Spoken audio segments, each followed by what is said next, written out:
Mística Cidade de Deus, capítulo 6, de Santa Maria de Jesus Ágreda. Capítulo 6, a dúvida que apresentei ao Senhor sobre a doutrina destes capítulos e a solução dela. Finalidades da encarnação. Sobre as inteligências e doutrina dos capítulos anteriores, surgiu-me a seguinte dúvida, ocasionada pelo que muitas vezes tenho ouvido de pessoas doutas e é disputado nas escolas. Se a causa e motivo principal para que o Verbo divino se humanasse foi constituí-lo cabeça e primogênito de todas as criaturas, e por meio da união hipostática com a natureza humana, comunicar seus atributos e perfeições no modo conveniente, por graça e glória dos predestinados.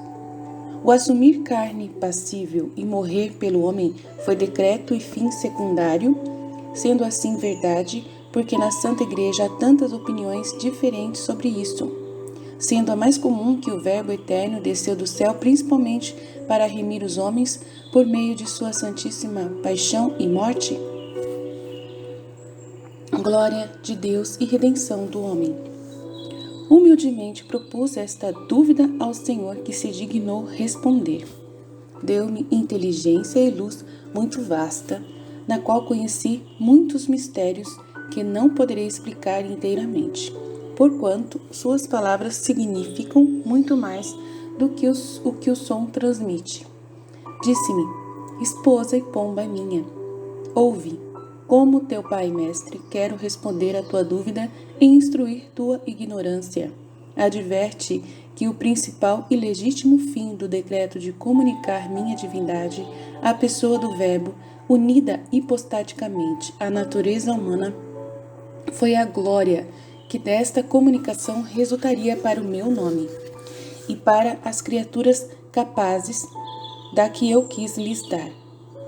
Este decreto seria infalivelmente executado na encarnação, ainda que o primeiro homem não tivesse pecado. Decreto expresso e incondicional na substância. Por ele deveria cumprir-se minha vontade de, em primeiro lugar, comunicar-me à alma e à humanidade do Verbo encarnado. Assim era conveniente a minha equidade e a retidão de minhas obras. Ainda que isso foi posterior na execução, na intenção foi anterior.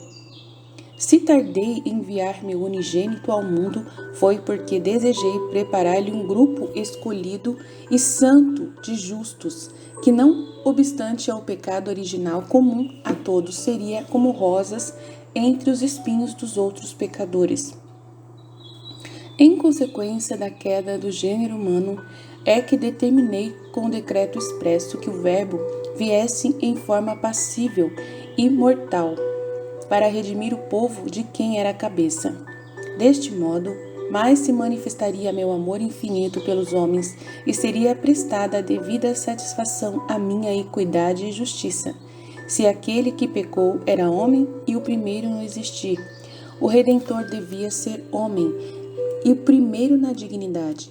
Nisto conheceriam os homens a gravidade do pecado, e o amor de todos teria um único objeto, pois um só e o mesmo é o seu Criador, Redentor e Juiz. Quis também obrigá-los a esta gratidão e amor, não punindo os mortais, como os anjos apóstatas que castiguei sem apelação. Ao homem perdoei.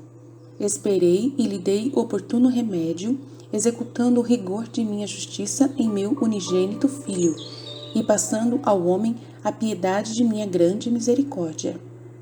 A encarnação, se não existisse pecado. Para melhor entenderes a resposta de tua dúvida, deves advertir que, visto em meus decretos não haver sucessão de tempo, nem eu dele necessitar para entender e agir, os que dizem que o Verbo se encarnou para vir consertar o mundo, redimi-lo, não erram. E os que dizem que se encarnaria mesmo que o homem não pecasse também acertam, desde que o entendam de acordo com a verdade. Se Adão não pecasse, o Verbo desceria do céu na forma conveniente àquele estado de inocência. Como pecou, houve aquele segundo decreto para descer passível e reparar o pecado. Deseja saber como se executaria o mistério da encarnação, caso o homem conservasse seu estado de inocência? Sua forma humana, na substância, seria a mesma, mas com o dom da impassibilidade e imortalidade, como esteve meu unigênito depois que ressuscitou, até subir aos céus. Ele viveria e conversaria com os homens, seus mistérios seriam conhecidos por todos, muitas vezes lhes revelaria sua glória, como uma vez em sua vida mortal revelou diante dos 3 apóstolos na transfiguração apenas. Naquele estado de inocência, todos o veriam com grande glória, alegrar-se-iam com a sua convivência, não oferecendo impedimentos às suas divinas influências, já que seriam sem pecado. Tudo isto, porém, foi impedido e frustrado pela culpa, e por causa dela o Verbo veio passível e mortal. As diversas opiniões em minha igreja sobre estes e outros mistérios tiveram origem no fato de a mestres diversos eu manifestar a luz de diferentes mistérios.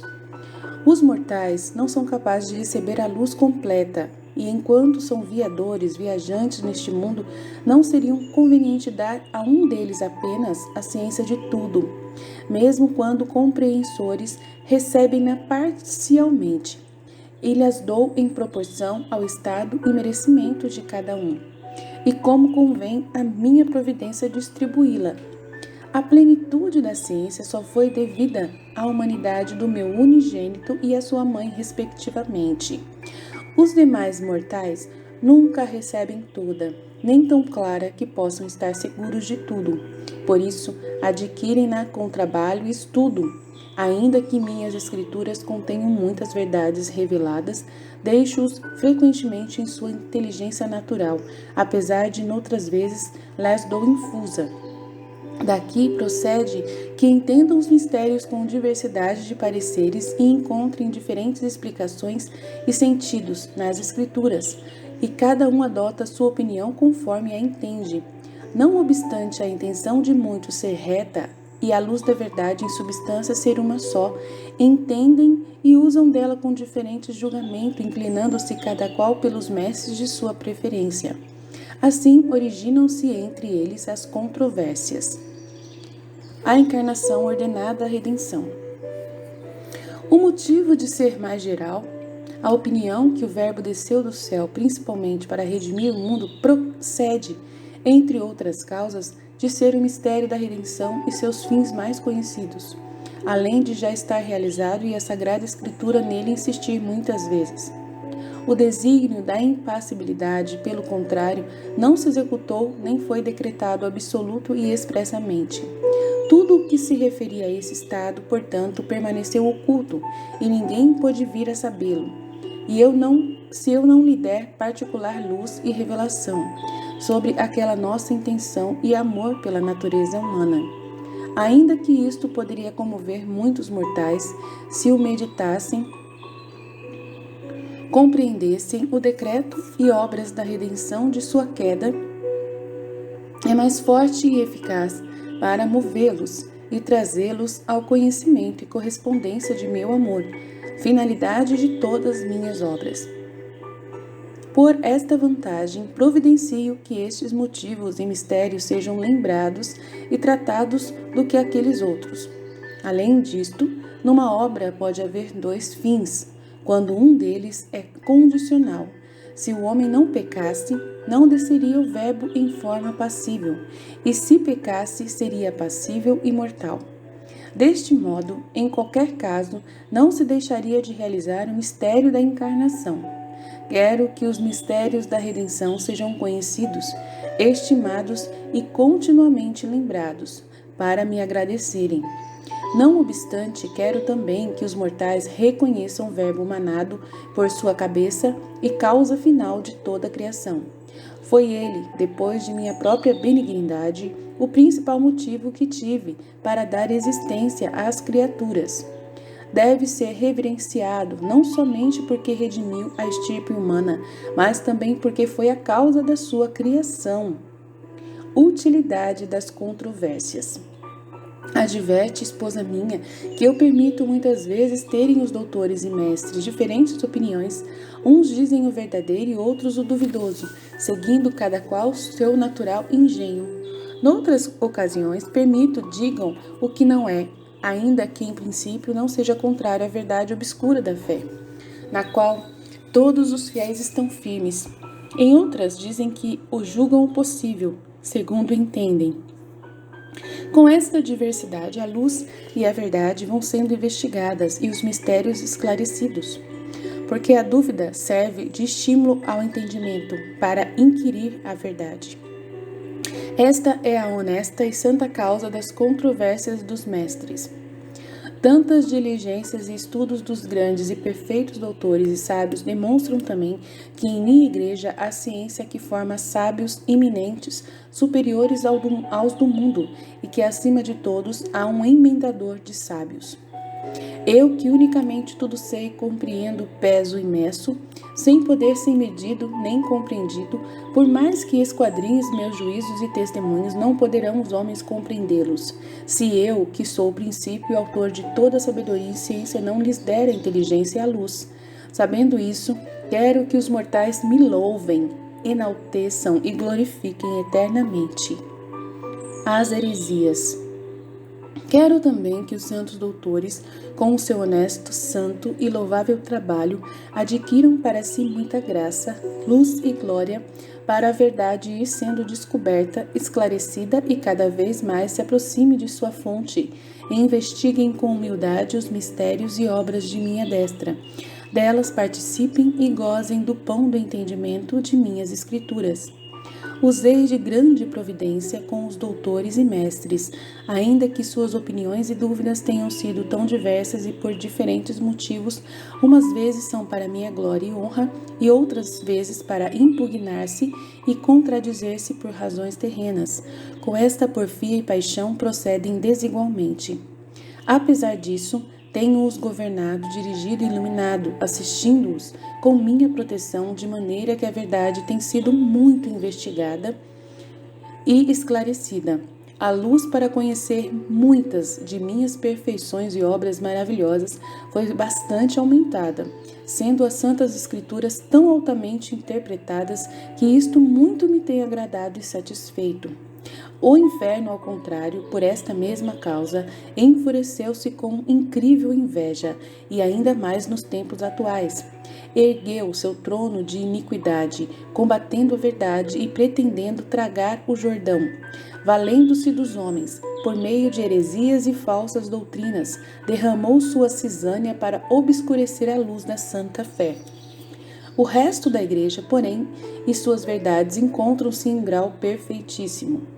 É assim que para os fiéis católicos, mesmo quando seduzidos e cegos por outras misérias, se mantém a luz da verdadeira fé. Mas são poucos ainda os que se dispõem a entender-me com total submissão e fervor.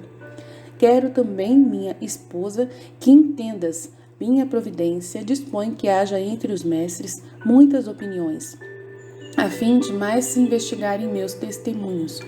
Assim é manifestada aos homens viajantes, a medula das divinas letras, mediante suas honestas diligências, estudos e trabalhos.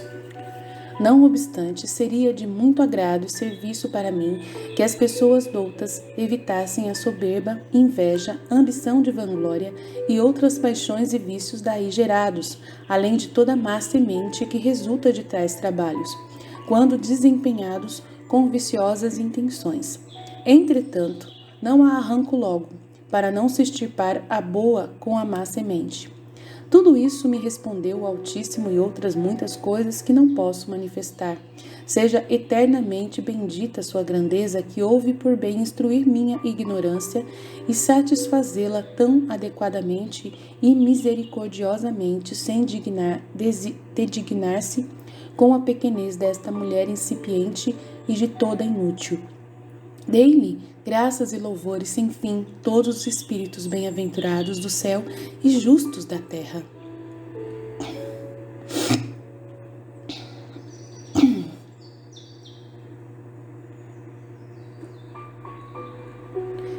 Capítulo 7. Como o Altíssimo deu princípio às suas obras, criou todas as coisas materiais para o homem, e este e os anjos para constituir povo do qual o Verbo humanado seria a cabeça. Deus, causa primária de todas as coisas. A causa de todas as coisas foi Deus, Criador de tudo o que existe. Quando e como foi de sua vontade, com o poder de seu braço, deu princípio a todas as suas maravilhosas obras ad extra. A ordem e princípio desta criação é referida por Moisés no primeiro capítulo do Gênesis, e tendo o Senhor me manifestado sua interpretação, direi aqui o conveniente, para nele encontrar as origens das obras e mistérios da encarnação do Verbo e de nossa redenção.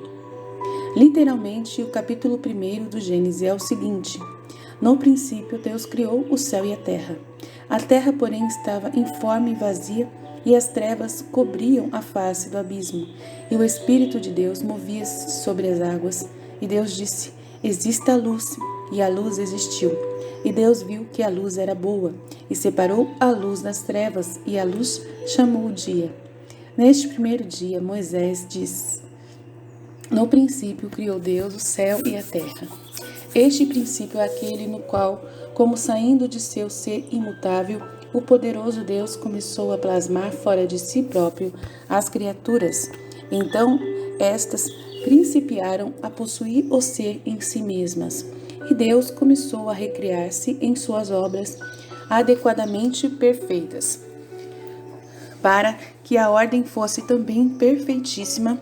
Antes de criar seres intelectuais e racionais, formou o céu para os anjos e homens, e a terra, onde antes os mortais seriam viajantes, temporários, tão proporcionados a seus fins e tão perfeitos são estes lugares que, diz Davi, os céus publicam a glória de Deus, o firmamento e a terra anunciam as obras de suas mãos. O céu, com sua formosura, manifesta a magnificência e a glória, porque nele está reservado o prêmio preparado para os santos. O firmamento da terra anuncia que devem existir criaturas e homens que a habitem e por ela elevem-se ao Criador.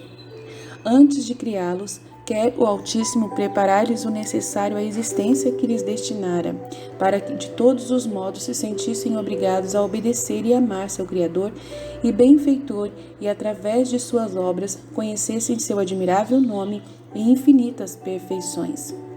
Dia e noite.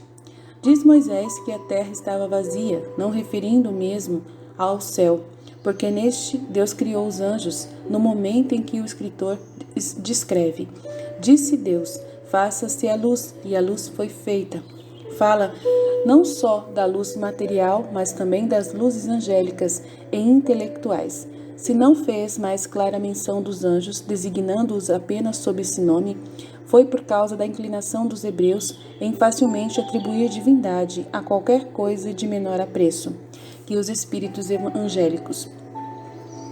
Além disso, foi muito apropriado a metáfora da luz para representar a natureza angélica e, misticamente, a luz da ciência e graça com que foram iluminados em sua criação. Juntamente com o céu empíreo, criou Deus a terra e em seu centro o inferno, no centro da terra. Naquele instante em que foi criada, ficaram no meio deste globo, por divina disposição, extensas e profundas cavernas para o inferno, limbo e purgatório. Ao mesmo tempo, no inferno, foi criado fogo material e as demais coisas que agora ali servem de suplício aos condenados. Logo separaria o Senhor a luz das trevas, chamando luz dia e as trevas noite. Não sucedeu isto só entre a noite e o dia naturais, mas também entre os anjos bons e maus. Aos bons deu a luz eterna de sua visão, chamando-a dia eterno, e aos maus chamou noite do pecado, sendo lançados nas eternas trevas do inferno. Deste modo, podemos entender quão unidas estiveram em Deus a misericórdia, liberalidade de Criador e a retíssima justiça de juiz. Criação dos anjos. Foram os anjos criados no céu empíreo, em graça, para com ela adquirirem mérito que precedessem a recompensa da glória. Ainda que se encontravam no lugar dessa glória, não lhes foi dada a visão de Deus face a face, até que a merecessem pela graça os que se mostraram obedientes à vontade divina. Deste modo, estes santos anjos, como os demais apóstatas, permaneceram muito pouco tempo no primeiro estado de viadores. Sua criação, estado de provação e término dele realizaram-se em 3 instâncias ou mórulas, separadas por algum intervalo em 3 instantes.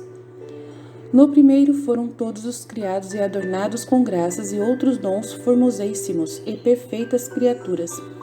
A este instante seguiu-se a mórula, na qual a todos foi apresentada e ordenada a vontade de seu Criador e lei para observarem, reconhecendo-o por Supremo Senhor, preencheriam o fim de sua criação. Nesta mórula, instância ou intervalo, travou-se entre São Miguel com seus anjos e o dragão, seguidos por seus seguidores, aquela grande batalha descrita por São João no capítulo 12 do Apocalipse. Os bons anjos, perseverando na graça, mereceram a felicidade eterna e os desobedientes, insurgindo-se contra Deus, mereceram o castigo que sofrem. Queda dos maus anjos e perseverança dos bons. Nessa segunda mórula, tudo poderia se ter passado muito depressa, de acordo com a natureza angélica e o poder divino. Entendi, porém, que a piedade do Altíssimo deteve-se, e com alguma espera lhes mostrou o bem e o mal, a verdade e a falsidade, o justo e o injusto, sua graça e amizade, a malícia do pecado e a inimizade de Deus, o prêmio e o eterno castigo, a perdição de Lúcifer e seus seguidores, o inferno com suas penas. Viram eles todas essas coisas como são em si mesmas, com o conhecimento de sua tão superior e excelente natureza, de maneira que antes de perder a graça, viram claramente o lugar do castigo. Se não conheceram em igual medida o prêmio da glória, tiveram dela outra notícia e a promessa expressa do Senhor com que o Altíssimo justificou sua causa agindo com suma equidade e retidão. Não bastando toda esta bondade e justiça para deter Lúcifer e seus sequazes obstinados, foram punidos e precipitados ao fundo das cavernas infernais, enquanto os bons viram-se confirmados na graça e glória eterna. Aconteceu isto no terceiro instante e verificou-se que realmente nenhuma criatura fora de Deus é impecável por natureza, pois o anjo, possuindo-a tão excelente e adornada com tantos dons de ciência e graça, acabou pecando e se perdeu. Que fará a fragilidade humana se o poder divino não a defender, e se ela o obrigar a desampará-la? O pecado de Lúcifer. Resta saber o que estou procurando, o que motivou o pecado de Lúcifer e de seus confederados, e o que lhe serviu de ocasião para desobedecer e cair. Nisto entendi que poderiam ter cometido muitos pecados, segundo o reto, ainda que não praticaram os atos de todos. Dos que com sua depravada vontade cometeram, ficaram-lhes os hábitos para todos os maus atos, aos quais induzem os outros aprovando o pecado que por si mesmos não podem praticar. Movido pelo mau afeto que então sentiu, incorreu Lúcifer em desornadíssimo amor de si mesmo, ao se ver com maiores dons e formosura de natureza e graça que os demais anjos inferiores. Deteve-se demasiado nesse conhecimento, e a autocomplacência o embaraçou e enfraqueceu na gratidão que devia a Deus, como a fonte única de tudo o que recebera. Continuando a admirar sua própria beleza e graça, acabou por se apropriar delas, amando-as como suas. Este desordenado amor próprio não somente o fez se exaltar com o que se tinha recebido de outro ser superior, mas também o levou a invejar e cobiçar outros dons e excelências alheias que não possuía. Como não as pôde conseguir, concebeu mortal ódio e indignação contra Deus, que do nada o criara, e contra todas as criaturas. A soberba de Lúcifer sempre cresce. Daqui se originaram sua desobediência, presunção, injustiça, infidelidade, blasfêmia e ainda uma espécie de idolatria, desejando para si a adoração e reverência devida a Deus. Blasfemou de sua divina grandeza e santidade, faltou a fé e lealdade que devia, pretendeu destruir todas as criaturas, presumindo que poderia tudo isso e muito mais. Assim, sua soberba sempre cresce, e persiste ainda que sua arrogância seja maior que a sua fortaleza. Porque enquanto nesta não pode crescer no pecado, um abismo atrai outro abismo. O primeiro anjo que pecou foi Lúcifer, como consta no capítulo 14 de Isaías, e induziu a outros segui-lo. Por isso chama-se príncipe dos demônios, não por natureza, que por ela não pôde ter esse título, e sim pela culpa. Os que pecaram não foram somente de uma ordem e hierarquia, mas de todas caíram muitos. O princípio da queda de Lúcifer. Procurarei, segundo me foi mostrado, qual a honra e excelência cobiçada e invejada pela soberba de Lúcifer, como nas obras de Deus a justiça, peso e medida. Antes que os anjos pudessem inclinar-se a diferentes objetivos, determinou sua providência a manifestar-lhes imediatamente depois de sua criação o fim para o qual os havia criado de natureza tão elevada e excelente. Receberam este conhecimento do seguinte modo. Primeiro, tiveram inteligência muito expressa do ser de Deus, uno em substância e trino em pessoas, recebendo ordem para o adorar e reverenciar como a seu Criador, Supremo Senhor, infinito no ser e atributos. A este mandato submeteram-se e obedeceram todos, mas com alguma diferença, os anjos bons obedeceram por amor e justiça, sujeitando-se de boa vontade, aceitando e crendo o que estava além de sua capacidade, e obedecendo com alegria. Lúcifer, porém, rendeu-se por lhe parecer impossível o contrário. Não agiu com caridade perfeita, pois reservas na vontade e dúvida na verdade infalível do Senhor. Por este motivo, o preceito se tornou um tanto duro e difícil. Não o cumpriu com inteiro amor e justiça, e desta maneira se indispôs para nela perseverar. Ainda que esta tibieza e negligência em praticar estes primeiros atos com dificuldade não o privou da graça. Daí começou sua má disposição, porque foi remisso no espírito e na virtude, cuja perfeição não preencheu como devia. A meu parecer, o efeito que esta remissão e dificuldade produziu em Lúcifer foi semelhante a que produziu na alma o pecado venial deliberado. Não afirmo que ele haja, nessa ocasião, pecado nem venial nem mortalmente, porque cumpriu o preceito divino. Todavia, esse cumprimento foi remisso e imperfeito, mais coagido pela força da razão do que pelo amor e vontade de obedecer. Com isto se colocou no declive que dispõe a queda. Os anjos e o homem-deus. Em segundo lugar, Deus manifestou aos anjos que criaria a natureza humana inferior a deles. Seriam criaturas racionais para amar, temer e reverenciar a Deus como ao seu autor e eterno bem. A esta natureza humana favoreceria tanto que a segunda pessoa da mesma Trindade Santíssima se faria homem, elevando a natureza humana à união hipostática e pessoa divina. Aquele suposto homem em Deus deveriam os anjos reconhecer por cabeça, não só enquanto Deus, mas também enquanto homem.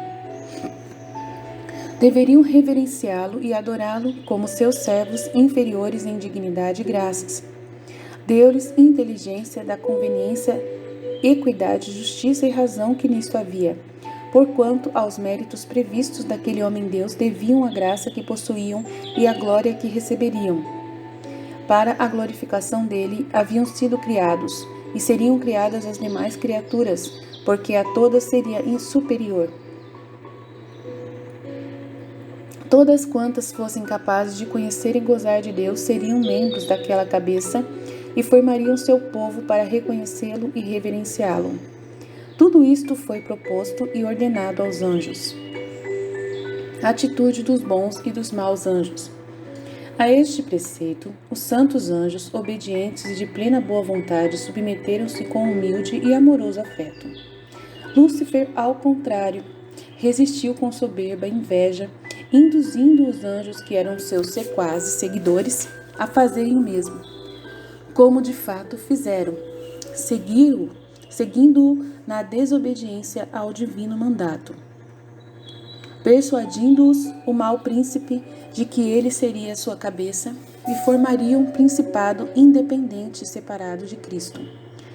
Tanta cegueira e tão desordenado afeto pôde causar naquele anjo a inveja e a soberba, que veio a se transformar na causa e contágio para tantos outros incorrerem no mesmo pecado. Os anjos e a Mãe de Deus. Aqui ocorreu a grande batalha que São João refere, haver-se travado no céu os santos anjos obedientes com ardente zelo para defender a glória do Altíssimo e a honra do Verbo manado previsto, pediram licença ao Senhor para resistir e contradizer ao dragão. Sendo-lhes concedida essa permissão, entremente sucedeu outro mistério. Ao ser proposta a todos os anjos a obediência ao Verbo manado, foi-lhes apresentado o terceiro preceito. Superior a eles existiria também uma mulher, em cujas entranhas tomaria carne humana e unigênito do Pai. Esta mulher, rainha deles e das demais criaturas, nos dons da graça e glória, se elevaria acima de todas, tanto angélicas como humanas. Os bons anjos, obedecendo a este preceito do Senhor, cresceram e se aperfeiçoaram na humildade, aceitando e louvando o poder e os arcanos do Altíssimo. Lúcifer, porém, e seus confederados, a este preceito e mistério, se exaltaram mais na soberba e presunção.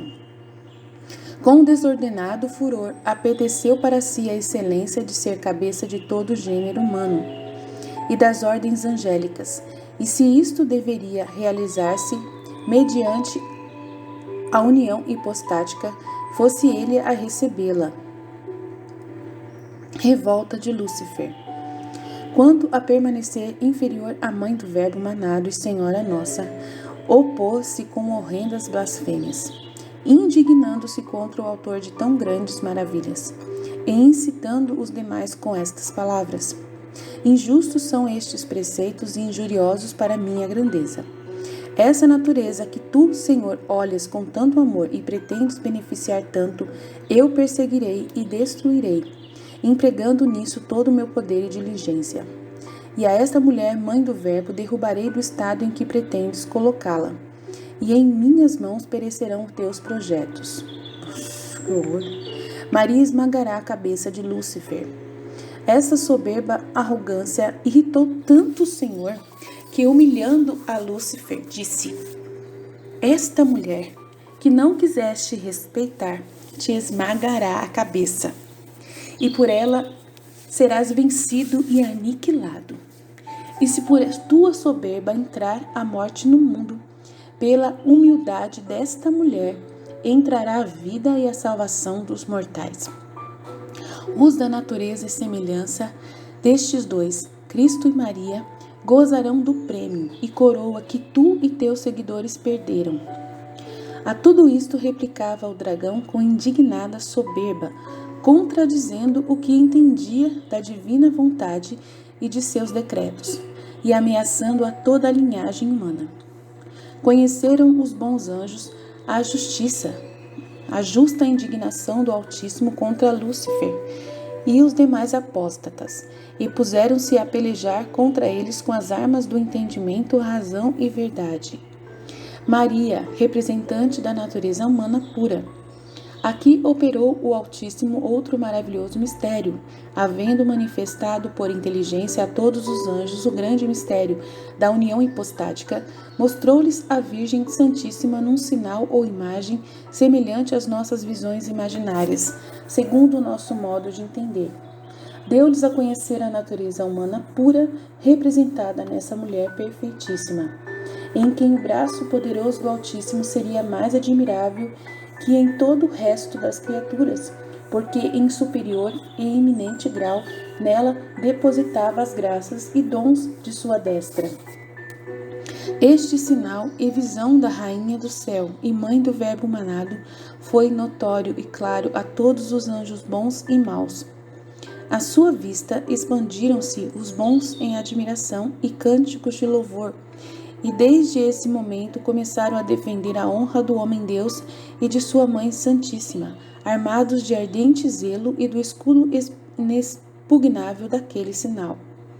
O dragão e seus aliados, pelo contrário, conceberam implacável furor e sanha contra Cristo e sua mãe santíssima.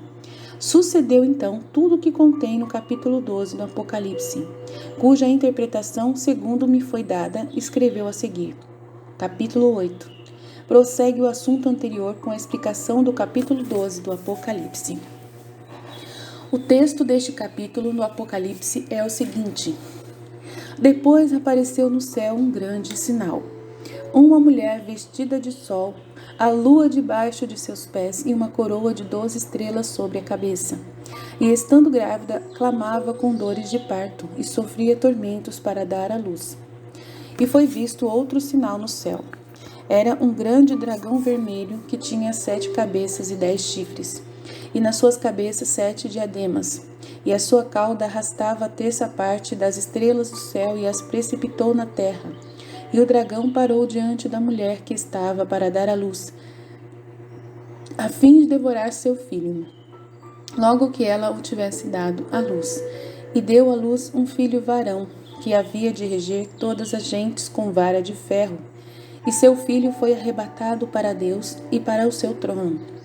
E a mulher fugiu para o deserto, onde tinha um retiro que Deus lhe havia preparado para ir a sustentarem durante 1260 dias. E houve no céu uma grande batalha. Miguel e seus anjos pelejaram contra o dragão, e o dragão com seus anjos pelejaram contra ele. Porém estes não prevaleceram, e o seu lugar não se achou mais no céu. E foi precipitado aquele grande dragão, aquela antiga serpente que se chama o demônio e Satanás, que seduz todo o mundo, e foi precipitado na terra, e foram precipitados com ele seus anjos. E ouvi uma grande voz no céu que dizia: Agora foi estabelecida a salvação, e a força e o reino de nosso Deus, e o poder do seu Cristo, porque foi precipitado do céu o acusador de nossos irmãos, que os acusava de dia e de noite diante do nosso Deus. E eles venceram-no, pelo mérito do sangue do Cordeiro e pela palavra do seu testemunho, e desprezaram as suas vidas até morrer por Cristo. Por isso, os céus, alegrai-vos e vós que habitais neles, ai da terra e do mar, porque o demônio desceu a vós com grande ira, sabendo que lhe resta pouco tempo para perder as almas. E o dragão, depois que se viu precipitado na terra, perseguiu a mulher que tinha dado à luz o filho varão. Mas foram dadas à mulher 2 asas de uma grande águia, a fim de voar para o deserto, ao lugar de seu retiro, onde é sustentada por um tempo e por tempos, e por metade de um tempo, fora da presença da serpente. E a serpente lançou da sua boca atrás da mulher água de perseguições, como um rio, para fazer que ela fosse arrebatada pela corrente. Porém a terra ajudou a mulher, e a terra abriu a boca e engoliu o rio que o dragão tinha vomitado de sua boca. E o dragão irou-se contra a mulher e foi fazer guerra aos outros seus filhos que guardam os mandamentos de Deus e retêm a confissão de Jesus Cristo, e parou sobre a areia do mar. O grande sinal do céu. Até aqui as palavras do evangelista falam do presente, porque então lhe era mostrada a visão do que já havia passado. E diz: Apareceu no céu um grande sinal, uma mulher vestida de sol, com a luz aos seus pés, a cabeça coroada de 12 estrelas. Por vontade de Deus, este sinal apareceu verdadeiramente no céu. Foi mostrado aos anjos bons e maus, para a vista dele, determinarem suas vontades à obediência dos preceitos divinos. Assim foi visto antes que os bons se decidissem pelo bem e os maus optassem pelo pecado. Constituiu uma como demonstração de quão admirável seria Deus na estrutura da natureza humana. Dela havia dado conhecimento aos anjos, com a revelação do mistério da união hipostática. Quis, porém, manifestá-la por novo modo em pura criatura, e na mais perfeita e santa que depois de Cristo nosso Senhor havia de criar, Maria, sua mãe. Para os bons anjos, este sinal também deu a certeza de que se a desobediência dos maus anjos ofendeu a Deus, nem por isso deixaria ele de executar o decreto da criação dos homens. O Verbo humanado e aquela mulher, sua mãe, o empenhariam infinitamente mais do que os anjos desobedientes poderiam desobrigá-lo.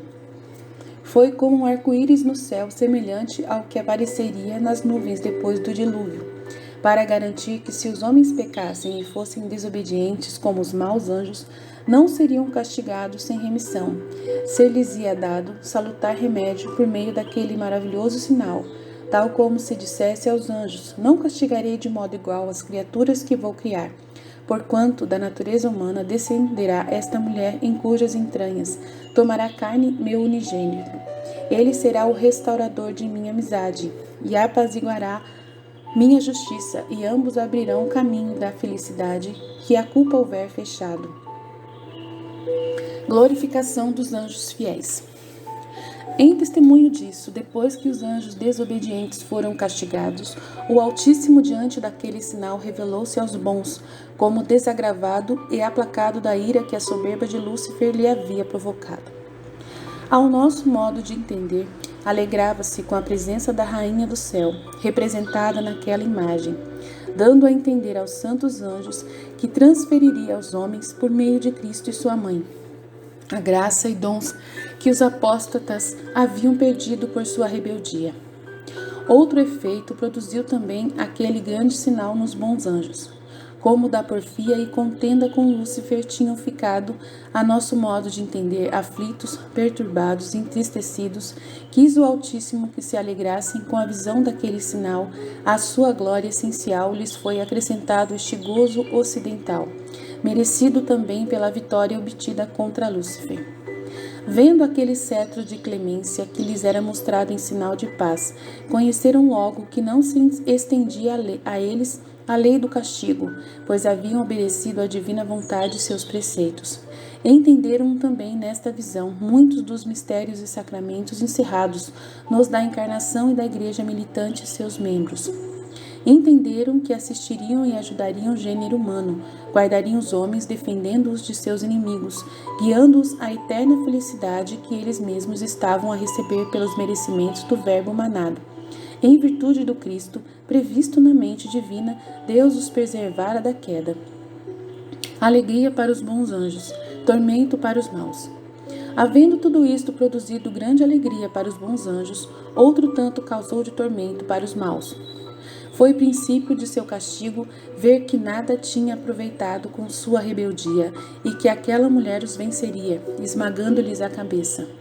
Todos estes mistérios e outros que não posso explicar encerrou o evangelista nesse capítulo, principalmente neste grande sinal, ainda que o descreva obscuramente com enigmas até que chegasse o tempo. Maria, cheia de graça. O sol que vestia a mulher é o verdadeiro sol da justiça, Deus. Entenderam os anjos a resoluta vontade do Altíssimo em sempre assistir pela graça nesta mulher, fazer-lhe sombra e defendê-la com seu invencível braço e proteção. Tinha debaixo dos pés a lua, significando a separação que estes dois astros fazem entre dia e noite. A noite da culpa, representada pela lua, ficava aos seus pés, enquanto o sol, que é dia da graça, havia de vesti-la toda para sempre. Exprimia também que os minguantes da graça, aos quais pelo pecado e suas consequências todos os mortais ficaram sujeitos, estariam debaixo de seus pés. Nunca poderiam subir para tocá-la no corpo ou na alma, estabelecidos para sempre nos crescentes acima de todos os anjos e homens. Somente ela seria livre da noite de Lúcifer, livre do pecado, imaculada, e minguantes de Adão, e sempre os pisaria sem que pudessem prevalecer contra ela. Todas as culpas e inclinações do pecado original e atual colocou-as o Senhor derrotadas a seus pés. Isto na presença de todos os anjos. Os bons a ficaram conhecendo e os maus, ainda que não hajam compreendido todos os mistérios da visão, passaram a temer esta mulher, ainda antes que ela começasse a existir. Maria possuiu toda a graça e dons de todas as criaturas. A coroa de 12 estrelas é fácil de entender. São as virtudes que haviam de coroar esta rainha dos céus e terra. O número 12 significa as 12 tribos de Israel, que por sua vez representam a multidão dos eleitos e predestinados, como indica o evangelista no capítulo 7 do Apocalipse. Visto que os dons, graças e virtudes de todos os escolhidos em grau que os ultrapassou sem medida, haviam de coroar a rainha, que se lhe põe a coroa de 12 estrelas na cabeça. Maria, sacrário da Santíssima Trindade, estava grávida. Na presença de todos os anjos, para a alegria dos bons e castigo dos maus rebeldes à divina vontade, e a estes mistérios foi manifestada que a Santíssima Trindade escolhera esta maravilhosa mulher para a mãe do unigênito do Pai. Com esta dignidade de ser mãe do Verbo era maior princípio e fundamento de todas as excelências desta grande Senhora. Por isso, foi mostrada aos anjos naquele sinal como receptáculo de toda a Santíssima Trindade. Pela inseparável união e existência das três pessoas divinas, mercê de sua indizível unidade, não podem deixar de estar as três onde está cada uma. Ainda que somente a do Verbo haja assumido carne humana e dela se achar grávida aquela mulher, toda a Trindade também ali se encontrava. E dando à luz, clamava. A dignidade desta rainha e este mistério deveriam a princípio ficar ocultos, para Deus nascer pobre, humilde e escondido. Mas depois ergueu este nascimento tão altos clamores que o primeiro eco apavorou e atordoou o rei Herodes. Obrigou os magos a abandonarem lar e pátria para vir procurá-lo. Uns corações se perturbaram e outros se enterneceram, havendo crescido o fruto deste parto, e desde que foi elevado na cruz, em diante emitiu grandes brados, que foram ouvidos de oeste a leste e de norte a sul. Tanto se fez ouvir a voz desta mulher ao dar ao mundo a palavra do eterno Pai. Maria, mãe dolorosa, e sofria tormentos para dar à luz. Estas palavras não querem dizer que daria à luz com dores, pois não era isso possível no divino parto. Significa que foi grande a dor e tormento para essa mãe ver que, enquanto homem, aquele corpinho divinizado sairia do segredo de seu seio virginal para padecer. Era destinado a satisfazer o Pai pelos pecados do mundo, pagando o que não havia de cometer. Conhecendo tudo isto pela ciência das Escrituras, o natural amor de mãe tão perfeita por um filho divino naturalmente lhe produziria grande sentimento, não obstante sua conformidade com a vontade do eterno Pai. Por este tormento também se entende o que padeceria a mãe piedosíssima, prevendo o tempo em que estaria privada da presença de seu tesouro, depois que ele deixasse seu virginal tálamo. Se bem quanto a divindade o tinha concebido na alma, quanto a humanidade santíssima deveria ficar muito tempo separada daquele que era filho unicamente seu. Determinara o Altíssimo isentá-la da culpa, mas não dos trabalhos e dores correspondentes à recompensa que lhe estava preparada. Deste modo foram as dores deste parto, não efeitos do pecado como nas demais descendentes de Eva, mas sim do intenso e perfeito amor desta divina mãe a seu único e santíssimo Filho. Para os santos anjos foram estes mistérios motivo de louvor e admiração, e para os maus princípio de castigo. Castigo dos anjos rebeldes, os 7 diademas. E foi visto no céu outro sinal, um grande dragão vermelho que tinha 7 cabeças e 10 chifres, e nas suas cabeças 7 diademas, e sua cauda arrastava a terça parte das estrelas do céu e as precipitou na terra. Depois do que fica explicado, seguiu-se o castigo de Lúcifer e seus aliados. Pelas suas blasfêmias contra aquela assinalada mulher, coube-lhe a pena de se ver transformado de anjo formosíssimo em dragão horrendo e furibundo.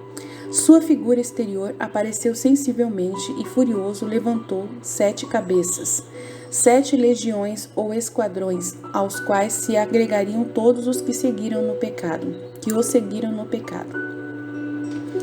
A cada um destes principados ou grupos deu um chefe, ordenando-lhes que pecassem e tomassem por sua conta incitar os 7 pecados mortais. Ai, que horror! comumente chamados capitais. Por estes encerram os demais pecados, e são como cabeças dos bandos que se levantam contra Deus. A soberba, inveja, avareza, ira, luxúria, gula, preguiça foram 7 diademas com que Lúcifer, transformado em dragão, foi coroado. Combinou-lhe o Altíssimo esse castigo, que ele mesmo atraiu para si e para seus anjos confederados, como paga de sua horrível maldade. A todos foram destinados castigos e penas correspondentes à malícia de autores dos 7 pecados capitais. Os 10 chifres. Os 10 chifres das cabeças são os triunfos da iniquidade e malícia do dragão, falsa glória, arrogante exaltação, que ele se atribuiu como fruto da prática dos vícios. Com estes depravados desejos, e para conseguir o alvo de seu orgulho, ofereceu aos infelizes anjos sua perversa e venenosa amizade, falsos poderes, quiméreas, grandezas e recompensas. Estas promessas, cheias de bestial arrogância e erro, foram a cauda com que o dragão arrastou a 1/3 parte das estrelas do céu. Eram os anjos estrelas, e se perseverassem na graça, resplandeceriam depois como o sol com os demais anjos injustos, em perpétuas eternidades por merecido castigo. Então foram precipitados até o centro da terra, o inferno, onde eternamente serão privados da luz e da alegria. A realeza de Cristo. A solidão de Maria. E o dragão pôs-se diante da mulher para lhe devorar o filho, quando desse à luz. Tão desmedida foi a soberba de Lúcifer que pretendeu colocar seu trono nas alturas. Com sua arrogância, falou em presença daquela assinalada mulher: esse filho que há de nascer dessa mulher é de natureza inferior à minha, e eu o devorarei e o perderei. Contra ele levantarei meus sequazes, semearei doutrinas contra os ensinamentos e leis para ordenar que lhe farei perpétua guerra e contradição. Por resposta, o Altíssimo Senhor declarou que aquela mulher teria um filho, que regeria os povos com vara de ferro. Este homem, acrescentou o Senhor, não será filho somente desta mulher, mas também meu, Deus e homem verdadeiro, poderoso, para vencer tua soberba e esmagar tua cabeça. Será para ti e para todos os que te ouvirem e seguirem juiz poderoso, que te dominará com vara de ferro, destruindo todos os teus altivos e vãos pensamentos. Este filho será arrebatado ao meu trono, onde se assentará à minha direita como juiz. Porei seus inimigos por escabelo de seus pés, para deles triunfar. Será premiado como homem justo, e porque, sendo Deus, tanto fez por suas criaturas, todos o conhecerão, dando-lhe reverência e glória. Enquanto que tu, infelicíssimo, conhecerás o dia da ira do Todo-Poderoso. Esta mulher será levada à solidão no lugar por mim preparado. Esta soledade, para onde fugiria a mulher, nossa rainha, consistiu no fato de ser ela a única na suma santidade e isenção de todo pecado. Sendo mulher de comum natureza dos mortais, ultrapassou a todos e aos mesmos anjos nos dons, na graça e nos merecimentos que com ela adquiriu. Fugiu e permaneceu solitária entre as puras criaturas, por ser única e sem igual. Foi tão afastada do pecado essa soledade que desde sua conceição o dragão não a pôde avistar nem sequer perceber. Deste modo colocou-a o Altíssimo só e única no mundo, sem contato nem sujeição à serpente, declarando peremptoriamente desde o primeiro instante de sua existência: esta mulher será minha escolhida, unicamente para mim. Desde já o isento da jurisdição de seus inimigos, e lhe reserva um lugar de graça, único e altíssimo, para que ali seja alimentada durante 1260 dias. Durante este número de dias, a Rainha do Céu estaria num estado elevadíssimo de singulares e ainda mais admiráveis benefícios interiores e espirituais. Aconteceu isto nos últimos anos de sua vida, como em seu lugar, como a divina graça direi. Naquele estado foi sustentada tão divinamente que nosso entendimento é por demais limitado para compreender, sendo estes benefícios o fim para o qual se encaminhavam os demais da vida da Rainha do Céu, o remate e perfeição de todos eles. Esses dias foram expressamente referidos pelo evangelista. Capítulo 9. Prossegue o resto da explicação do capítulo 12 do Apocalipse. São Miguel travou-se no céu uma grande batalha. Miguel e seus anjos pelejavam contra o dragão, e o dragão com seus anjos pelejavam contra ele. Havendo manifestado o Senhor o que fica dito aos bons e aos maus anjos, o santo príncipe Miguel e seus companheiros, com a divina permissão, pelejaram com o dragão e seus seguidores uma batalha admirável, combate de entendimentos e vontades. Com o zelo que adia em seu coração pela honra do Altíssimo e armado com o poder divino e sua própria humildade, São Miguel resistiu à desvanecida soberba do dragão, dizendo: digno é o Deus de honra, louvor e reverência, de ser amado, temido e obedecido por toda a criatura. É poderoso para fazer tudo quanto quer, nada podendo querer que não seja muito justo. Incriado e sem dependência de outro ser, deu-nos gratuidade quanto temos. Criou-nos e formou-nos do nada, e do mesmo modo pode criar outros seres, quando e como for de seu beneplácito. É razoável que, prostrados e submissos em sua presença, adoremos sua majestade e real grandeza. Vinde, pois, anjos, seguir-me e adoremo-lo, louvando seus admiráveis e ocultos juízos, suas perfeitíssimas e santíssimas obras. É Deus Altíssimo, superior a toda criatura, e não o fora se pudéssemos compreender suas grandes obras, infinito em sabedoria e bondade, rico em tesouros e benefícios, Senhor de tudo, de ninguém necessitando, pode comunicá-los a quem mais servido for. Não podendo errar em sua escolha, pode o homem amar a quem quiser. Pode amar a quem quiser, não é homem. Pode amar a quem quiser, dar-se, elevar, criar e enriquecer a quem for do seu gosto. E em tudo será sábio, santo e poderoso. Adoremo-lo com ações de graça pela maravilhosa obra da encarnação e outros favores para o seu povo, inclusive sua reparação caso cair. A este suposto de duas naturezas, divina e humana, adoremo-lo, reverenciemo-lo e recebemo-lo por nosso chefe, confessando que é digno de toda glória, louvor e magnificência, autor da graça e da glória. Reconheçamos sua virtude e divindade. A batalha angélica. Com estas armas pelejavam São Miguel e seus anjos, combatendo com fortes raios ao dragão e aos seus asseclas, armados de blasfêmias, defrontando o santo príncipe. Não lhe podendo resistir, enfurecia-se e pelo tormento que sofria desejara fugir. A vontade divina, porém, ordenara que fosse não apenas castigado, mas também vencido, e ao seu pesar conhecesse a verdade e o poder de Deus. Blasfemando, bradava: Deus é injusto por elevar a natureza humana acima da angélica. Eu sou o mais excelente e formoso anjo, e a mim se deve a exaltação. Hei de estabelecer meu trono acima das estrelas, e serei semelhante ao Altíssimo. Não me sujeitarei a ninguém de natureza inferior à minha, nem consentirei que alguém me preceda e seja maior que eu.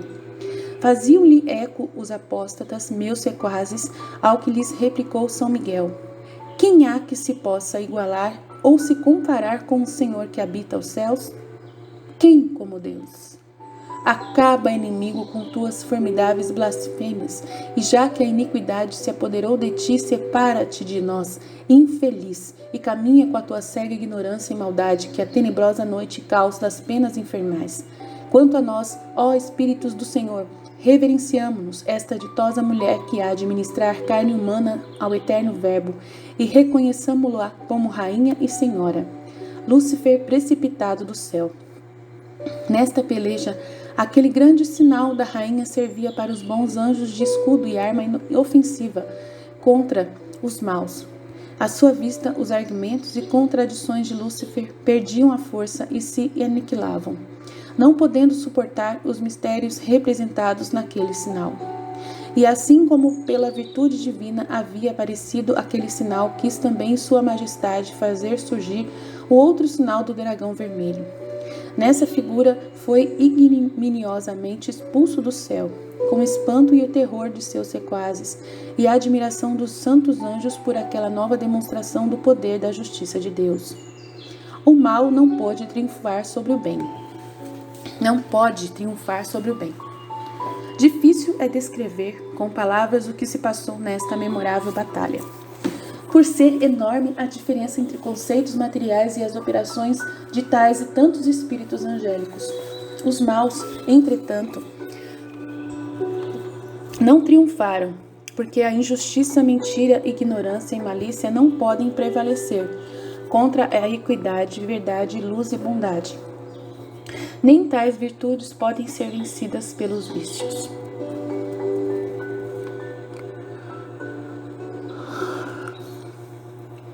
Por isso diz o Apocalipse: daí em diante seu lugar não foi encontrado no céu, com os pecados que cometeram.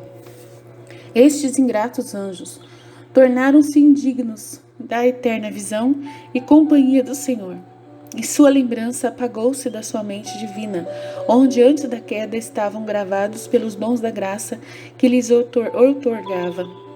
Privados do direito que tinha aos lugares que lhes haviam sido preparados sob a condição de obedecerem, este direito transferiu-se aos homens, e a estes foram reservados.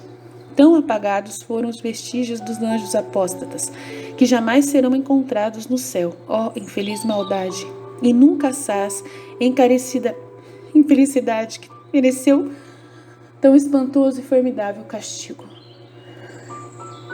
Castigo dos anjos maus. E foi lançado aquele grande dragão, a antiga serpente que se chama Diabo e Satanás, que engana toda a orbe, e foi precipitado à terra com seus anjos. Transformado em dragão, foi Lúcifer precipitado do céu pelo santo príncipe Miguel, por aquela invencível palavra, quem como Deus? Tão poderosa que pôde derrubar com formidável ignomínia as profundezas da terra. Aquele soberbo gigante e todos os seus exércitos. Ali, com sua infelicidade e castigo, começou a receber os novos nomes de dragão, Diabo e Satanás. Privado da felicidade e honra que desmereceu, foi também despojado de seus honrosos títulos, adquirindo os que traduzem sua ignomínia e a maldade que intimou a seus confederados para enganarem e perverterem os habitantes do mundo. Manifesta sua iniquidade.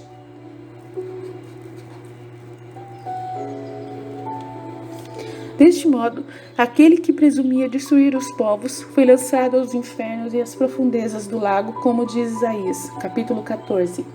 Seu cadáver foi entregue à podridão e aos vermes de sua má consciência. Em Lúcifer cumpriu-se tudo o que a profeta escreve naquela passagem.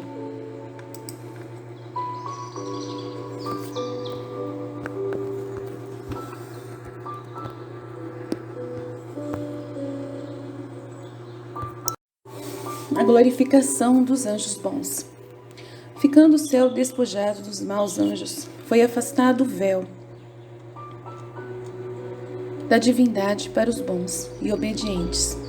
Triunfantes e gloriosos estes, castigados aqueles, prossegue o evangelista dizendo que ouviu uma grande voz no céu que dizia: agora foi estabelecida a salvação e a força e o reino de nosso Deus e o poder do seu Cristo, porque foi precipitado o acusador de nossos irmãos, que na presença de nosso Deus os acusava dia e noite. Esta voz ouvida pelo evangelista foi a da pessoa do Verbo, ouvida e entendida por todos os santos anjos.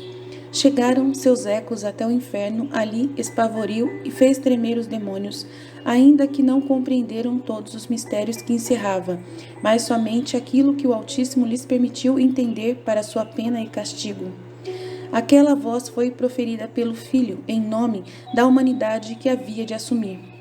Pediu ao Eterno Pai que fosse estabelecida a salvação, poder e reino de Deus e do Cristo, porquanto já havia sido expulso o acusador dos homens, irmãos do mesmo Cristo nosso Senhor. Foi uma súplice ante o trono da Altíssima Santíssima Trindade, para os mistérios da encarnação e redenção serem confirmados e realizados contra a inveja e raiva de Lúcifer, que caíra do céu, enfurecido contra a natureza humana, da qual o Verbo se vestiria. Por este motivo, com suma compaixão e amor, chamou os homens de irmãos.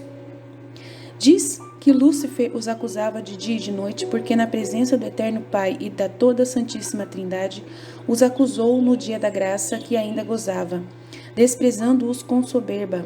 Depois, em noite de suas trevas e de nossa queda, nos acusa muito mais, sem jamais cessar esta perseguição, enquanto o mundo existir.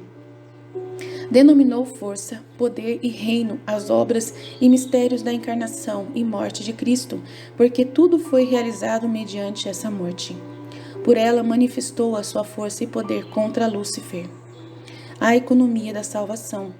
Esta foi a primeira vez que o Verbo, em nome da humanidade, intercedeu pelos homens ante o trono da divindade. A nosso modo de entender, depois de conferir esta petição com as pessoas da Santíssima Trindade, o Eterno Pai manifestou aos santos anjos parte do decreto formulado no divino consistório sobre estes mistérios.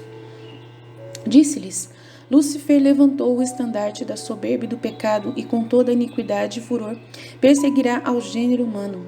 Astutamente perverterá muitos, manejando-os para destruí-los com a cegueira dos pecados e dos vícios. Nessa perigosa ignorância, em muitas épocas prevaricarão, visto que a soberba, mentira, qualquer pecado e vício distam infinitamente de nosso ser e vontade. Façamos triunfar a virtude e santidade. Para esse fim, faça-se o homem passível à segunda pessoa. Acredite e ensine a humildade, obediência e demais virtudes, e opere a salvação dos homens. Sendo verdadeiro Deus, humilhe-se e trone-se menor. Seja homem justo, modelo e mestre de toda santidade, e morra pela salvação de seus irmãos. Somente a virtude que sempre triunfa dos vícios seja recebida em nosso tribunal. Elevemos os humildes e humilhemos os soberbos. As tribulações e os padecimentos sejam por nós tidos como glória. Determinemos socorrer aos aflitos e sofredores. Corrijamos e provemos nossos amigos, e por este meio alcancem nossa graça e amizade, com a qual, conforme suas possibilidades, pratiquem a virtude e operem a própria salvação. Sejam bem-aventurados os que choram, felizes os pobres e os que padecerem pela justiça, e seu chefe Cristo. Sejam exaltados os pequenos, engrandecidos os mansos de coração. Sejam amados como nossos filhos os pacíficos e nossos prediletos, os que perdoarem e sofrerem as injúrias amando seus inimigos. Para todos reservemos copiosos frutos de bênçãos, de graças e prêmios de imortal glória no céu. Nosso unigênito praticará sua doutrina, e os que o seguirem serão nossos escolhidos e favorecidos, consolados e recompensados. Suas boas obras serão concebidas em nosso pensamento, causa primária da virtude. Permitamos que os maus oprimam os bons e contribuam para sua coroa, enquanto para si mesmos merecem castigo. O bom verá escândalos, mais infeliz quem os der, e bem-aventurado quem sofrer por não os seguir. Os arrogantes e soberbos aflijam e insultem os humildes, os grandes e poderosos oprimam os pequenos e fracos, e estes lhes deem bênção em lugar de maldições. Enquanto forem viajantes sejam reprovados pelos homens, para depois serem reunidos aos anjos nossos filhos, e gozarem dos tronos e prêmios que os infelizes condenados perderam. Sejam os obstinados e soberbos sentenciados à eterna morte, onde compreenderão seu estulto e insolente proceder.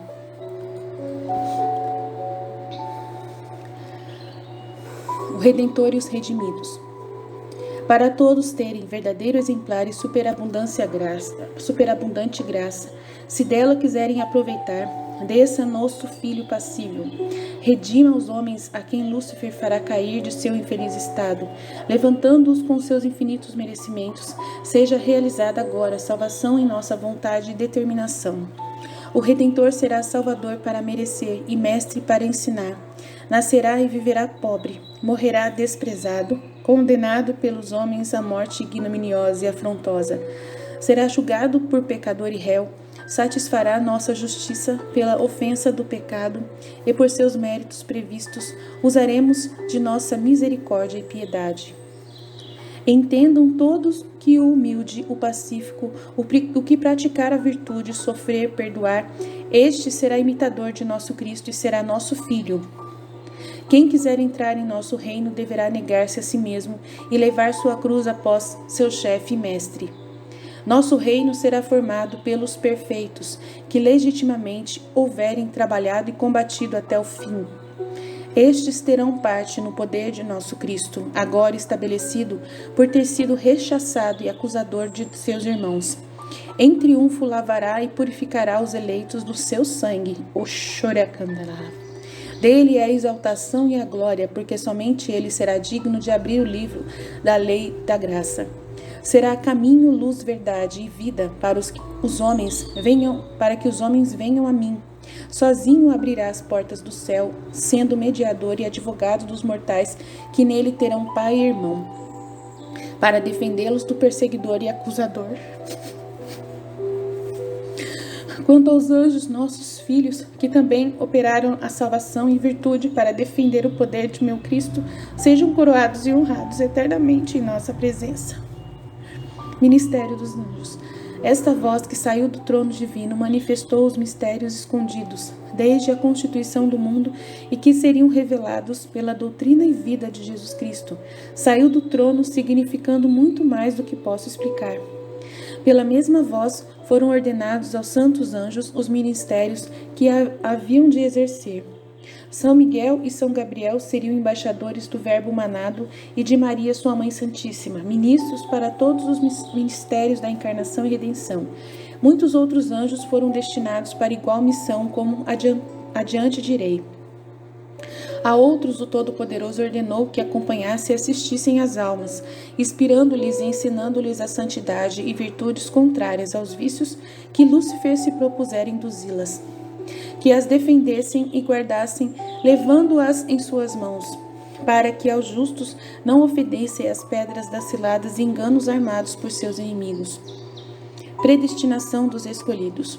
Outras coisas foram decretadas nesta ocasião em que, diz o evangelista, foi estabelecido o poder, a salvação, a força e o reino de Cristo. Todavia, o que misteriosamente se realizou foi a predestinação dos escolhidos, contados e gravados na mente divina, graças aos merecimentos previstos de Jesus Cristo, nosso Senhor.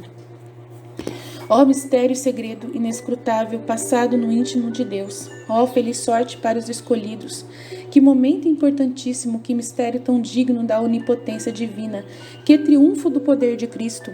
Infinitamente ditosos os membros que foram escolhidos para se unirem a tal cabeça. Ó grande igreja, povo grave, congregação santa, digna de tal prelado e mestre. Na consideração de tão alto mistério, aniquila-se o pensamento humano, meu entendimento suspende-se e minha língua emudece. A nova lei da graça e a igreja. Neste consistório das três pessoas divinas foi entregue ao unigênito do Pai aquele misterioso livro de que fala o Apocalipse, escrito, assinado e fechado com 7 selos, como diz o evangelista. Só o abririam quando assumisse carne humana. Então iria tirando os selos por ordem ao realizar todos os mistérios de sua vida, desde o nascimento até a morte. O livro continha tudo o que a Santíssima Trindade decretou depois da queda dos anjos e se referia à encarnação do Verbo, a lei da graça, os 10 mandamentos, os 7 sacramentos, todos os artigos da fé e quanto nele se contém, a estrutura da igreja militante sendo conferida ao Verbo manado, sumo sacerdote, pontífice santo. A autoridade para comunicar o devido poder e necessários dons aos apóstolos e demais sacerdotes e ministros desta igreja. Origem divina da autoridade. Este foi o mistério princípio da lei evangélica. Naquele trono e consistório secretíssimo instituiu-se e gravou-se na mente divina que os inscritos no livro da vida, seriam os que guardassem essa lei. Daqui originou-se serem representantes ou vigários do Pai Eterno, os pontífices e prelados. Em Deus tem princípio os mansos, os pobres e humildes, e todos os justos. Esta é sua nobilíssima ascendência, motivo pelo qual se diz que quem obedece aos superiores obedece a Deus, e quem os despreza, a Deus despreza. Tudo isto foi determinado na mente divina, sendo conferido a Cristo nosso Senhor e o poder que a seu tempo abrir este livro, que então se encontrava fechado e selado.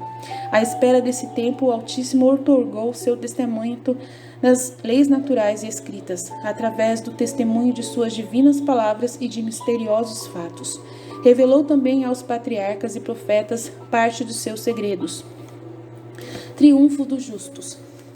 Por estes testemunhos e pelo sangue do Cordeiro é que os justos venceram. Se bem que o sangue de Cristo Redentor nosso foi suficiente e superabundante para todos os mortais vencerem o dragão, seu acusador, os testemunhos e palavras infalíveis de seus profetas são também de grande virtude e força para a salvação eterna. Não obstante, é livremente que os justos cooperem com a graça, a fim de que a paixão, redenção e escrituras lhes sejam eficazes.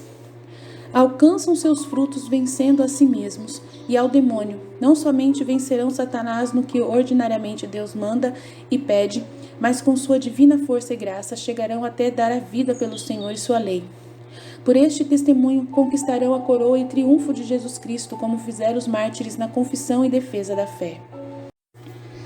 Alegria nos céus. Por todos estes mistérios, acrescenta o texto: alegrai-vos, ó céus, e os que nele habitais. Alegrai-vos, porque sereis morada dos justos, e do justo dos justos, Jesus Cristo, e de sua Mãe Santíssima. Alegrai-vos, ó céus, porque a nenhuma das criaturas materiais e inanimadas, a nenhuma coube maior sorte. Sereis a casa de Deus pelos séculos eternos, recebereis como vossa rainha a criatura mais pura e santa que o poderoso braço do Altíssimo criou. Por isto, alegrai-vos, ó céus, e os que nele habitais, anjos e justos, sereis companheiros e ministros deste Filho do Pai eterno e de sua Mãe, membros deste corpo místico, cuja cabeça é o Cristo. Alegrai-vos, ó santos anjos, porque, pondo a serviço desses membros vossa defesa e custódia, adquiris prêmios de gozo acidental. Alegre-se particularmente São Miguel, príncipe da milícia celestial, por haver lutado pela glória do Altíssimo e seus mistérios veneráveis. Será ministro da encarnação do Verbo e testemunha singular de seus frutos até o fim dos tempos. Com ele alegrem-se os seus aliados, defensores do nome de Jesus Cristo e de sua Mãe. Seus mistérios não os privarão do gozo da glória essencial que já possuem. Por todos estes divinos mistérios regozijam-se os céus. Capítulo 10. Termina-se a explicação do Apocalipse 12 do Apocalipse. Ódio do demônio pelos filhos de Deus. Ai da terra e do mar, porque o demônio desceu a vós com grande ira, sabendo que lhe resta pouco tempo. Ai da terra, onde tão inumeráveis pecados e maldades serão cometidos. Ai do mar, que vendo tais ofensas ao Criador, não lançou suas ondas para afogar os transgressores, vingando as injúrias do seu Criador e Senhor. Ai do mar profundo, da endurecida maldade daqueles que seguiram o demônio que desceu até vós para guerrear-vos, com raiva tão inaudita e cruel que não tem semelhante. Ira de ferocíssimo dragão e mais que leão devorador, que tudo pretende aniquilar, considerando curta toda a duração dos séculos para satisfazer seu ódio. Tanta é a sede e a ânsia de perder os mortais, que não lhe basta o tempo limitado de suas vidas. Sua fúria desejaria, se fosse possível, tempos intermináveis para combater os filhos de Deus. Enfurece-se especialmente contra aquela ditosa mulher que lhe dá de esmagar a cabeça. Por isto diz o evangelista: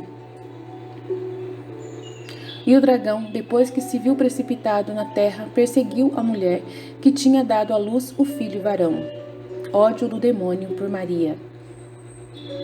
Quando a antiga serpente viu um infelicíssimo lugar e estado em que caíra, abrasou-se mais no furor e inveja à semelhança de um veneno que o atormentava. Contra a mulher, mãe do Verbo manado, concebeu tal indignação que nenhuma língua nem entendimento humano pode explicar nem compreender. Do que sucedeu imediatamente, após ter sido este dragão precipitado nos infernos com seus exércitos de maldade. Direi alguma coisa aqui conforme me é possível, de acordo com o que me foi intelectualmente manifestado. Vingança de Lúcifer. Durante a primeira semana referida pelo Gênesis, na qual Deus criara o mundo e suas criaturas, Lúcifer e os demônios ocuparam-se em tramar maldades contra o verbo que se havia de humanar e contra a mulher de quem nasceria homem. No dia que corresponde ao domingo, foram criados os anjos, sendo-lhes apresentadas as leis e preceitos que deviam obedecer. Os maus desobedeceram, transgredindo os mandatos do Senhor. Por divina disposição de sua providência, sucederam-se todas as coisas que acima foram ditas, até o segundo dia pela manhã, correspondente à segunda-feira, na qual Lúcifer e seu exército foram precipitados no inferno. A esta duração de tempo corresponderam aquelas mórulas da criação dos anjos, seus atos, combates, quedas dos maus, glorificação dos bons. No momento em que Lúcifer e seus sequazes inauguraram o inferno, reuniram-se todos para fazer um conciliábulo que durou até a quinta-feira de manhã. Neste tempo, empregou Lúcifer toda a sua diabólica sabedoria e malícia em estudar e decidir com os demônios o modo para mais ofender a Deus em vingança do castigo que lhes havia imposto. A última conclusão a que chegaram, pelo que sabiam do amor que ele teria aos homens, foi que a maior vingança e ofensa a Deus seria impedir nas criaturas humanas os efeitos daquele amor. Para tanto, enganariam, persuadiariam e forçariam quanto possível os homens a perderem a amizade e graça de Deus, tornando-os ingratos e rebeldes à vontade divina. Lúcifer vinga-se de Deus nas criaturas humanas. Nisto dizia Lúcifer: temos que trabalhar, empregando toda a nossa força, atenção e ciência. Arrastaremos as criaturas humanas para nosso ditame e vontade, a fim de perdê-las. Perseguiremos esta geração de homens e os privaremos do prêmio que lhes está prometido. Procuremos, com toda a nossa vigilância, que não cheguem a ver a face de Deus, visão a nós injustamente negada. Hei de obter contra eles grandes triunfos, e tudo destruirei e submeterei à minha vontade. Semearei novas seitas, erros e leis, em tudo contrárias às do Altíssimo. Suscitarei entre esses homens profetas e chefes que propaguem as doutrinas que eu semear, e finalmente, para vingar-me do seu Criador, metê-los-ei comigo neste profundo tormento.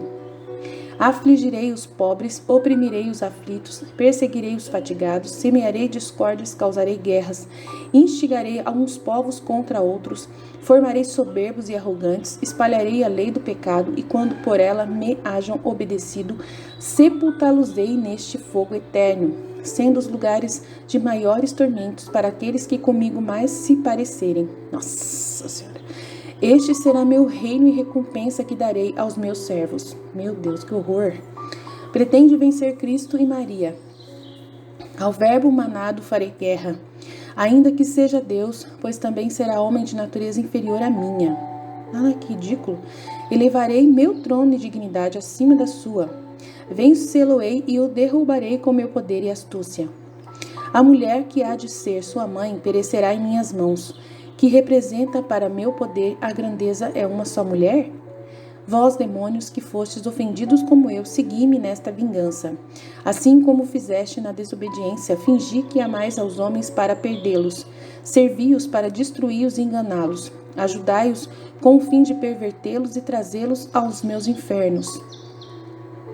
Não há língua humana que possa explicar a malícia e furor deste pequeno conciliábulo que Lúcifer armou contra o gênero humano, que ainda nem sequer existia. Ali se forjaram todos os vícios e pecados do mundo.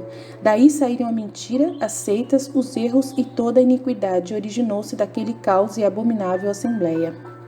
Aos seus chefes servem todos quantos praticam a maldade. Súplica permissão para tentar Cristo e sua mãe. Terminado este conciliábulo, quis Lúcifer falar com Deus e por seus altíssimos juízos lhe permitiu o Senhor. Isto aconteceu no dia correspondente à quinta-feira, no modo como quando Satanás pediu licença para tentar a Jó. Disse ao Altíssimo: Senhor, já que tua mão foi tão pesada para mim, castigando-me com tão grande crueldade, e tudo quanto te aprouve reservaste para os homens que pretendes criar, já que desejas exaltar e engrandecer tanto o verbo manado e por ele beneficiar a mulher que será sua mãe, com os dons que lhes preparaste, faz justiça e como me concedeste permissão para perseguir os demais homens, deixa-me também tentar e fazer guerra a este Cristo. Deus, homem, e a mulher que será sua mãe. Dai-me licença para nisto empregar todas as minhas forças. Outras coisas disse Lúcifer e se humilhou para pedir licença, apesar da humildade ser tão dura para sua soberba. Tão grandes lhe eram a ira e ânsias de conseguir o que desejava que a eles abaixou sua mesma soberba. Uma maldade cedeu a outra, porquanto sabia que sem licença do Senhor Todo-Poderoso não poderia fazer nada. Para tentar a Cristo, nosso Senhor, e em particular a sua Mãe Santíssima, humilhar-se-ia infinitas vezes para conseguir livrar sua cabeça de ser por ela esmagada. Resposta de Deus. Respondeu o Senhor: não deve, Satanás, solicitar por justiça essa permissão e licença, porque o verbo manado é teu Deus, e Senhor onipotente e supremo. Ainda que será também verdadeiro homem, tu és criatura sua. Se os demais homens pecarem e com isso se sujeitarem à tua vontade, o pecado não será possível para meu unigênito manado. Se escravizares os homens à culpa, Cristo há de ser santo e justo, separado dos pecadores, aos quais erguerá redimindo-os. Quanto à mulher contra quem tanto te enfureces, ainda que há de ser pura criatura e filha de puro homem, já decidi preservá-la do pecado. Será sempre toda minha, e por nenhum título ou direito, em tempo algum permito que tenhas parte nela. Cristo e Maria não foram isentos da tentação. A isto replicou Satanás: que muito seja santa essa mulher, se nunca terá adversário que a persiga e incite ao pecado? Isto não é equidade, nem reta justiça, nem pode ser conveniente e louvável. Acrescentou Lúcifer outras blasfêmias com arrogante soberba. O Altíssimo, porém, que tudo dispõe com infinita sabedoria, lhe respondeu: dou-te licença para tentar a Cristo, que nisto também será exemplo e mestre para os outros. Dou-te ainda para perseguires esta mulher, mas não lhe tocarás a vida corporal. Quero que Cristo e sua mãe sejam isentos da tentação, mas possam ser provados por ti como os demais. Alegrou-se o dragão com esta permissão mais do que com a que tinha para perseguir todo o gênero humano. Para executá-la, determinou por maior cuidado do que em qualquer outra coisa, não se fiando de outro demônio, mas fazendo-o por si mesmo. Por isto diz o evangelista: a defesa de Maria. O dragão perseguiu a mulher que deu à luz ao filho varão, com a permissão que recebeu do Senhor. Moveu inaudita guerra e perseguição àquela que supunha ser mãe do Deus humanado. Em seus lugares falarei sobre essas lutas e pelejas. Agora somente declaro que foram superiores a qualquer pensamento humano. Admirável foi também o modo de lhes resistir e gloriosamente vencer. Diz que para a mulher defender-se do dragão foram-lhe dadas asas de uma grande águia a fim de voar para o deserto, ao lugar de seu retiro, onde é sustentada por tempos e tempos. Antes de começar este combate, a Virgem Santíssima foi preparada pelo Senhor com particulares dons e favores representados nas duas asas. Uma foi nova ciência infusa para penetrar grandes mistérios, a outra foi maior e mais profunda humildade, como em seu lugar explicarei. Com estas duas asas levantou voo para o Senhor seu lugar, porque somente nele vivia. Voou como águia real, sem jamais retroceder para o inimigo. Foi única neste voo, viveu abstraída das coisas terrestres e criadas, só com o fim último, a divindade. Nesta solidão foi alimentada por tempos e tempos, alimentada com o docíssimo maná e manjar da graça, das palavras divinas e dos favores do poderoso. Por tempo em tempos, porque recebeu este alimento durante toda a sua vida e mais copiosamente, naquele tempo em que teve que sustentar maiores batalhas com Lúcifer, recebendo auxílios mais intensos e apropriados. Também se entende por tempos e tempos a eterna felicidade onde foram premiadas e coroadas as suas vitórias. A perseguição diabólica cessou, e por metade do tempo fora da presença da serpente. Este meio tempo foram os anos em que a Virgem Santíssima permaneceu isenta da perseguição do dragão. Depois de o ter vencido nas lutas que com ele travou por divina disposição, permaneceu triunfador e livre delas. Foi-lhe concedido este privilégio para gozar da paz e quietude que a vitória sobre o inimigo lhe merecera, como adiante direi. Todavia, enquanto durou a perseguição, diz o evangelista, Maria não foi atingida pelo pecado. E a serpente lançou de sua boca atrás da mulher como um rio de água para fazer com que ela fosse arrebatada pela corrente. Porém, a terra ajudou a mulher e a terra abriu a sua boca e engoliu o rio que o dragão tinha lançado de sua boca. Contra esta divina senhora empregou Lúcifer toda a sua malícia e força, pois todos quantos foram por ele tentados lhe importavam menos que Maria Santíssima. Semelhantes à força da correnteza de um grande e impetuoso rio, assim saíram com a máxima violência da boca deste dragão as mentiras, as maldades e as tentações contra a Virgem. A terra, porém, a ajudou, porque a terra do seu corpo e paixões não foi maldita. Não participou daquela sentença e castigo fulminado por Deus contra nós. Em Adão e Eva, que toda a terra seria maldita. Produziria espinhos em lugar de frutos, ficando ferida em natureza com as fomes peccati, que sempre nos provoca o combate. Dela se vale o demônio para a perdição dos homens. Encontra dentro de nós armas ofensivas contra nós mesmos. Valendo-se de nossas inclinações, nos arrasta com aparente suavidade, deleite e falsas persuasões para os objetos sensíveis e terrenos. Maria, terra bendita. Maria Santíssima, porém, terra santa e bendita do Senhor, sem ser atingida pelas fomes, pelas paixões, nem outro efeito do pecado, não pôde correr perigo por parte da terra. Ao contrário, foi por ela favorecida com inclinações ordenadíssimas e submissas à graça. Assim, a terra abriu a boca e tragou o rio das tentações que o dragão inutilmente lançava, pois não encontrava matéria propícia nem estímulos para o pecado. Como acontece nos demais filhos de Adão. Não gosto de ser filho de Adão, não gosto de ser filho de Adão. Nestes, as terrenas e desordenadas paixões antes ajudam a produzir, do que a sorver este rio, porque nossas paixões e corrompida natureza sempre contradizem a razão e a virtude. Vendo o dragão quão frustrados ficaram seus intentos contra aquela misteriosa mulher, continua o texto sagrado. Vingança de Lúcifer. E o dragão se indignou contra a mulher e foi fazer guerra ao resto de sua descendência, que guarda os mandamentos de Deus e retém o testemunho de Jesus Cristo. Completamente derrotado pela rainha da criação, atormentado pela vergonha sua e de todo o inferno, o dragão bateu em retirada, decidido a fazer crua guerra às demais almas da geração e descendência de Maria Santíssima. São os fiéis assinalados com o testemunho e sangue de Cristo no batismo, observantes aos seus mandamentos. Quando Lúcifer verificou que nada podia conseguir contra a cabeça da Santa Igreja, Cristo Nosso Senhor, e contra sua Mãe Santíssima com maior intensidade, voltou toda a sua ira e seus demônios contra os membros dessa Igreja. Com especial indignação combate as Virgens de Cristo, trabalha por destruir a virtude da castidade virginal, somente escolhida e herança da castíssima Virgem Mãe do Cordeiro. Para tudo isso diz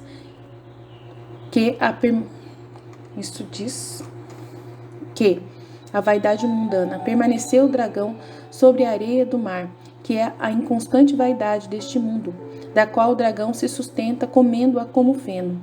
Tudo isso aconteceu no céu e muitos pontos dos decretos divinos sobre os privilégios preparados para a mãe do Verbo foram revelados aos anjos. Quanto a mim, fui pobre para expor o que entendi, porque a abundância de mistérios me tornou ainda mais desprovida de termos para sua devida explicação.